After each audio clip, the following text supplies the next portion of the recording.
I'm 29 now, and just a few days ago, I got a call from my mom, a voice I hadn't heard in nearly 5 years. Her reason? She said the family needed my help because something terrible had happened to my sister, Melissa, and her husband.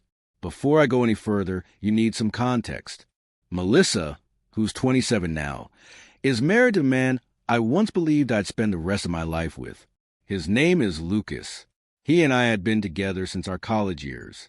After almost 5 years of dating, he popped the question and even planned a surprise engagement party that evening. I remember feeling like the luckiest woman alive until around 11 p.m. when I stepped outside into the backyard, trying to get better phone reception. That's when I saw it.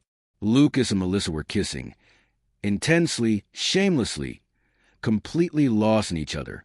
They didn't even realize I was there at first. I just stood there, frozen in disbelief.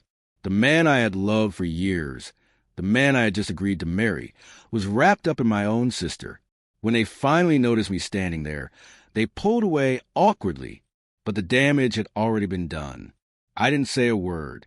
I just turned and rushed my car, driving straight to a nearby hotel. I sat in that hotel room, trying to piece everything together, trying to believe it was all some kind of twisted misunderstanding. But that illusion shattered completely when Melissa texted me. She apologized barely and confessed that she was in love with Lucas. She said it had been going on for a while. Not long after, Lucas sent me his own message. He admitted that he had only proposed to me as a last-ditch effort to suppress his feelings for Melissa, but it hadn't worked. He said their connection was too strong, and that I had been nothing more than a distraction. His words hit me like a wrecking ball. I stayed holed up in that hotel room for days, hoping to wake up from what felt like a nightmare. After about 4 days, I finally returned home, trying to gather what was left of my life and resume some form of normalcy. But when I got back, I found something even more shocking. My entire family had been staying with Lucas the whole time. They were all waiting for me. Under any other circumstances, their presence might have felt comforting. Instead, it felt like betrayal layered on betrayal. They had all tried calling and texting while I was gone, but I hadn't answered anyone. So when I finally came home, it was a mess. Everyone was emotional. Some hugged me. Even Melissa embraced me with teary eyes. But I couldn't bring myself to return the gesture. I was too stunned to feel anything but numb. Once things calmed down, I told them I was only back to collect my belongings and leave for good. That's when Lucas finally spoke. Up until that moment, he had been silent. But when I mentioned moving out, he said there was no need. I wouldn't have to go anywhere because he had already packed his bags. He was planning to move in with Melissa now that everything was out in the open. What struck me most wasn't just the betrayal. It was the way everyone seemed cheerful, as if things had somehow turned out perfectly. My parents were smiling. Melissa and Lucas stood side by side, awkward but visibly relieved. Unable to keep it in, I asked them, "Why are you all smiling?" Melissa just stole my fiancé. What part of this is supposed to be joyful? That's when my mother chimed in. She told me that while they couldn't change what had happened, they had chosen to accept the way things had unfolded. According to her, Melissa and Lucas were soulmates, even if their story began with deceit. She said they were truly in love, and that we should embrace that truth, no matter how painful. Melissa cried as she apologized, saying she never meant to hurt me, but her feelings for Lucas had grown stronger than she could deny. They kissed right there in front of me. My mom even wiped away a tear, like it was some touching love story. I snapped. I told them it was disgusting, not romantic. But instead of support, I got backlash. My family called me immature and selfish for making everything about myself. They said I should be happy that Melissa had found real love. Even my dad told me to grow up and accept the situation. It was as if they wanted me to celebrate losing the man I loved to my own sister. It was overwhelming. I couldn't take any more of it. I quietly packed a few essentials, ignored their pleading voices, and walked out. I left the house without saying goodbye. They tried calling me afterward, asking me to come back. But it was clear to me that they cared far more about Melissa's happiness than my heartbreak. They spent so much energy trying to justify what she had done. They forgot I was human too. In the weeks that followed, They kept trying to contact me. I ignored every call and message. Then one day, I received an invitation to Melissa and Lucas's wedding. I declined. To my surprise, many of our shared friends turned down their invites as well. Some extended family members even distanced themselves from my parents after hearing the full story. Now, 5 years have passed. I've removed my family from my life almost entirely.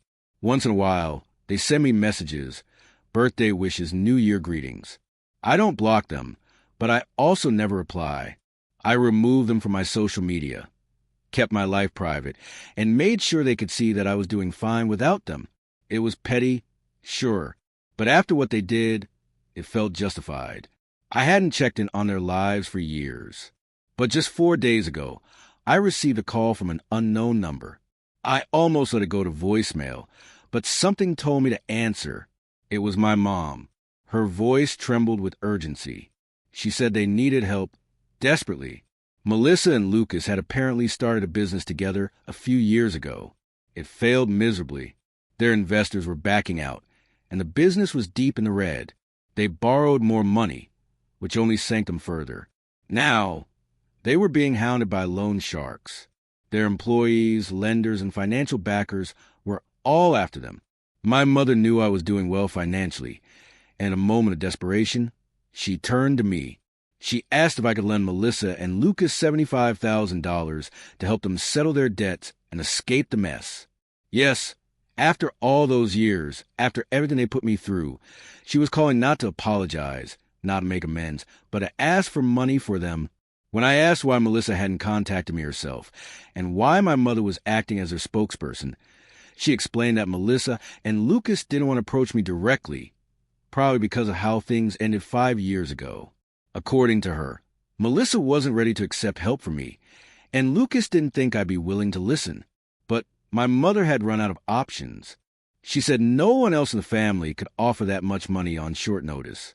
Months had passed since their business began failing, and Melissa and Lucas were now scrambling just to stay afloat.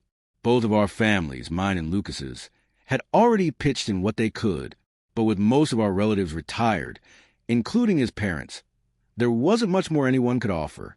In desperation, my mom had turned to me, the one person who had stayed silent and distant all this time. Yes, I could afford it, but that didn't mean I wanted to.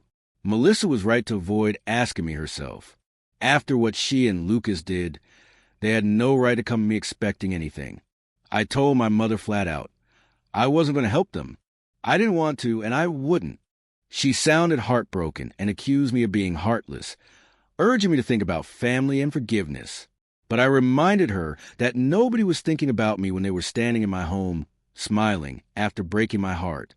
No one had considered how their betrayal impacted me when they were playing happy family with the man who was supposed to be my fiancé. I worked hard for everything I had.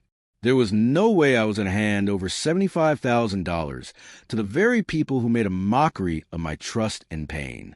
My mother started crying, insisting that if I didn't help, Melissa and Lucas would be in serious trouble. I told her again, calmly but firmly, that my decision was final. Then I ended the call. Since then, she's been bombarding me with messages. She pleads for me to reconsider, saying that I shouldn't hold a grudge and that Melissa's situation is genuinely life-threatening. She says I'll regret it someday if something terrible happens, and I chose to do nothing. I won't lie. It's been emotionally draining. I don't want to feel like the villain, but I also can't pretend like I owe them something just because we share blood. Was I wrong for not wanting to financially rescue the sister who stole my fiancé 5 years ago? Update. I finally made the decision I probably should have made a long time ago. I blocked my entire family. I'd held back before, partly out of morbid curiosity so they could see my life from a distance, and partly out of guilt. What if something happened, and I regretted cutting them off completely? But now I don't care anymore. Refusing to hand over $75,000 doesn't make me cold. It makes me rational. They've already proven they can't manage money wisely. And even if I gave it to them, I seriously doubt I'd ever see a dime returned. That kind of money isn't just lie around for me to donate to people who've burned every bridge. Even with the financial stability I built, it's still a significant amount. I'd expect a repayment plan from anyone, even a close friend, let alone someone who betrayed me. I spoke to a few trusted friends about the situation, and they all agreed I made the right choice. This isn't about getting revenge. This is about protecting my peace. Blocking my mother might seem extreme, but it was the only way to stop the guilt trips. And honestly, I feel a strange sense of relief. Update 2. Something big happened today. While I was at work, I received a call from my neighbor. She sounded panicked and told me there were 2 people outside my house making a scene. They had been there for nearly an hour, loudly demanding to speak to me. I had a sinking feeling in my gut. I already knew who it was. When I asked to describe them, my worst fears are confirmed. Melissa and Lucas. My neighbor, concerned for my safety, insisted I come home. She didn't trust them to behave, especially given their past. I thanked her, left work early, and drove home as fast as I could. The last thing I wanted was them forcing their way into my house. Sure enough, when I arrived about 15 minutes later, I found them at my front door, trying to pick the lock. I jumped out of the car, furious. "What do you think you're doing?" I yelled. When I pulled out my phone to call the police, Lucas smacked it out of my hand. Melissa tried to smooth things over. She said they didn't come to take anything. They just wanted to talk. I told them to keep it brief, and made it clear they would not be stepping inside my house. They agreed to speak in the yard, which was the only reason I didn't call the cops on the spot. Their energy was hostile, and I wasn't about to let that cross my threshold. Melissa started off by saying she knew about the call I had with our mother. She knew I had ignored all of their messages and blocked them. She accused me of being dramatic, saying it had been 5 years and that I should be over by now. She claimed I was just acting out and seeking attention. She said she was insulted that I wouldn't help them, and insisted that's why they came to speak in person. Melissa admitted they'd managed to pull together money for now by selling off their house and whatever valuables they had left, but there was a chance they'd need help again in the future. She wanted to make sure they could rely on me if that happened. I stared her in the face and said, "Absolutely not. I don't owe you anything. I hate you both more than I can put into words." I added that it was taking everything in me not to lose control, right then and there. Lucas then stepped forward and shoved a paper in my face. It was some kind of informal agreement, asking me to promise financial assistance if needed. I was stunned. "You seriously think you can pressure me into signing something right now?" I asked. When I refused, Melissa shoved me and shouted that I owed them. "We're family," she yelled. For a moment, my hand twitched. I was as close to slapping her. But I didn't. I knew it wouldn't solve anything, and I wasn't going to let them drag me down to their level. Instead, I picked my phone up off the ground, jumped into my car, which I had thankfully left running, and drove away. I didn't look back. Once I was far enough from the house, I called the police. By the time I got back, they were still there, but so were the officers. I told them everything, and within 20 minutes, Melissa and Lucas were being handcuffed and taken away. I know the charges won't stick for long. It's nothing major, but at least they're finally facing consequences. Strangely, no one from my family has contacted me since. I expected at least one of them to try from a new number, but nothing. Maybe they've given up. Maybe they're regrouping. Either way, it's been eerily quiet. Update 3. It's been a week since I had Melissa and Lucas arrested. I was starting to believe my family had finally given up, but I was wrong. Yesterday, my parents showed up at my door. They were calm, nothing like Melissa and Lucas, and they asked to talk. For some reason, I let them in. As soon as my mom stepped inside, she started crying. She apologized over and over for choosing Melissa's side all those years ago. My father admitted that after hearing what had happened outside my house, how Melissa and Lucas had been physically aggressive and arrested, they couldn't look at them the same way anymore. He said they were wrong. They finally saw how deeply I had been hurt and how unfairly they treated me. I told them I appreciated the apology, but it didn't change much. Too much time had passed. I had built a life where I relied only on myself. I wasn't interested in going back to prioritizing a family that didn't prioritize me. They tried to convince me that things could get better, that we could heal, rebuild, but the truth is, I didn't want to. I told them I respected that they came to apologize, but I was done. They looked disappointed, but didn't argue. Before they left, they asked if I'd at least consider unblocking them, and I did. I've unblocked my parents. It feels strange, but it also feels like closure.